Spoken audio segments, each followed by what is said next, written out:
Alright guys, I hope you enjoyed that little intro video. Today we are making Mahi tacos, which is the type of fish that you generally think of when you think of fish tacos.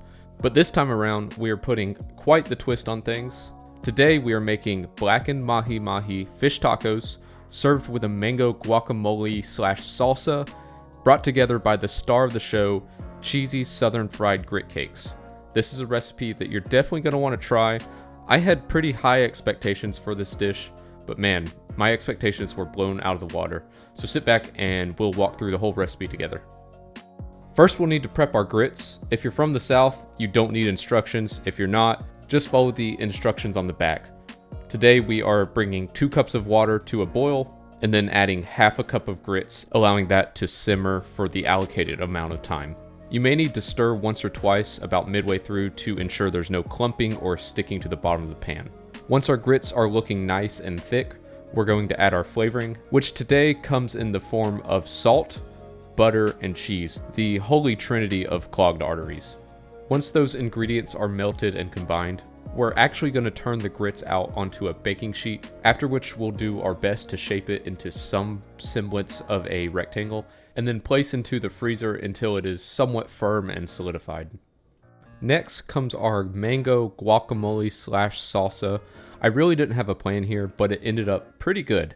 Here you can see me dicing or cubing our mango and avocado, both of which were not exactly ripe, but it worked out anyways. I'm also using my new cleaver, strictly for the fact that I wanted to. A paring knife or a chef's knife would definitely be much more applicable here. Once our mango and our avocado are cubed, we can begin prepping our red onion.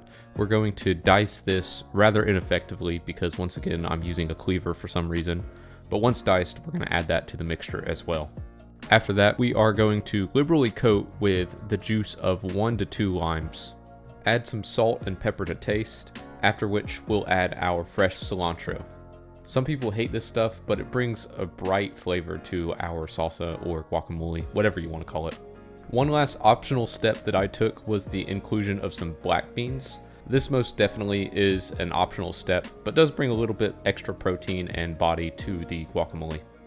We are going to tuck that aside and retrieve our frozen grits from the freezer and begin prepping our dredging ingredients, which in this case are 2 eggs and some breadcrumbs, in separate bowls. If you don't have seasoned breadcrumbs, you can add some optional spices like paprika, cayenne, or really whatever you want to bring to the party. Now we can begin shaping our grit cakes. Ideally, we're looking at about 1/2 inch by 2 inch rectangles. Because we froze the grits, they're firm enough that we can cut and they'll hold their shape. After we're done cutting, we're going to give our grit cakes a dip in the egg wash, and immediately after, submerge them in the breadcrumbs.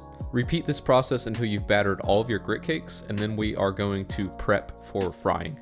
In this case, I utilized an air fryer, a little bit healthier, not quite so greasy, but I fully endorse deep frying these. If you choose to deep fry them, they're almost certainly going to turn out better than the air fryer, although definitely not as healthy. With our grit cakes in the air fryer and our salsa off to the side, we're finally able to begin prepping our mahi for blackening. You can watch a number of my previous catch and cooks on the best guide to blackening, but in summary, liberally coat your fish with the blackening seasoning of your choice. Mine, as always, is Old Bay.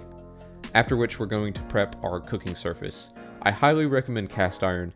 In my case, my cast iron skillet was not properly seasoned at that point in time, so I went with a more standard non-stick skillet, both of which will work, but you're going to get a little bit better crust if you're using the cast iron skillet. There are several tips that I could offer for blackening, but the number one tip I can offer is to not flip your fish until it releases from the pan. The fish will release from the pan when it's blackened sufficiently enough, and that way you're going to get the optimal level of crust and seasoning on both sides of the fish. Once we're done blackening, we are finally able to plate up. I'm serving this on white corn tortillas. So first obviously goes our blackened mahi, next goes our wonderful grit cakes, and on top we're going to add our mango guacamole / salsa, still don't know what to call it. Finally, we're going to top with a little bit of feta cheese, and that is the recipe. Fish tacos are a classic dish, especially when paired with mahi. It seems like most restaurants will serve mahi fish tacos. This takes your traditional fish taco recipe and adds a little bit of a unique twist with the grit cakes and the mango guacamole. I would rate this recipe about a 4 out of 10 in terms of difficulty, but a solid 8 or 9 out of 10 in terms of taste. So it's definitely something that you're going to want to try on your own. And I thank you guys for sticking along on this catch and cook. If you enjoyed this video or want to see future recipes, do me a favor and click the subscribe button below.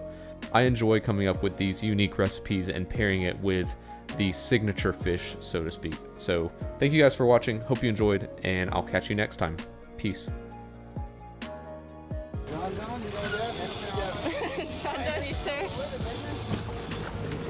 I'm sure they usually are. Yeah, there's some way. You want the cow? Oh my God! Marlon's eating him! Oh my God! Oh my God! Marlon just ate him! Holy cow! No, that was a pretty.